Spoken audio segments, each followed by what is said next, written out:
निर्मिकाने जर एक पृथ्वी केली, निर्मिकाने जर एक पृथ्वी सुख। बाबांचं कार्य हे फार मोठं होतं.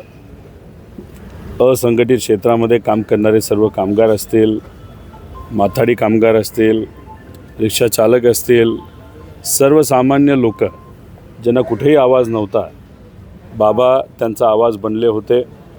अनेक वेळा त्यांचे जे प्रश्न असायचे या सामान्य लोकांचे, बाबांनी हे ठिकठिकाणी मांडून ते सोडवण्याचा प्रयत्न त्या ठिकाणी केला. आणि त्यांचं कार्यच इतकं मोठं होतं आणि प्रामाणिकपणा खूप मोठ्या प्रमाणात असल्यामुळे कुणाचंही सरकार असलं तरी ते सरकार बाबांच्या आवाजासमोर, त्यांच्या म्हणण्यासमोर तिथं झुकत होतं, ऐकत होतं. आणि बऱ्यापैकी या सर्व असंघटित क्षेत्राच्या लोकांच्या अडचणी या सुटत होत्या.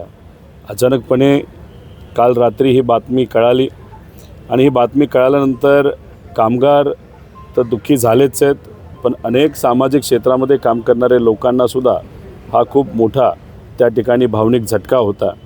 तसं बघितलं तर आत्तासुद्धा पुणे जे मार्केट यार्ड आहे तिथंसुद्धा बऱ्यापैकी शेतकऱ्यांनीच माल हा कमी पाठवला. ते सुद्धा दुःखी आहेत. सगळ्या कामगारांनीसुद्धा निर्णय तिथं घेतलेला आहे की आज आपण मार्केट हे बंद करायचं आणि त्याला व्यापाऱ्यांनीसुद्धा प्रतिसाद त्या ठिकाणी दिलेला आहे. एक भावनिक नातं बाबांचं आणि या सर्व लोकांबरोबर तिथं होतं. आणि खऱ्या अर्थाने आज आपण बोलायचं झालं तर सामान्य लोकांचं खूप मोठं नुकसान बाबा नसल्यामुळे त्या ठिकाणी झालेलं आहे. बाबांचा विचार हा पुढे घेऊन जाण्याची जबाबदारी ही सगळ्यांच्याच खांद्यावर आहे असं आपल्याला म्हणावं लागेल.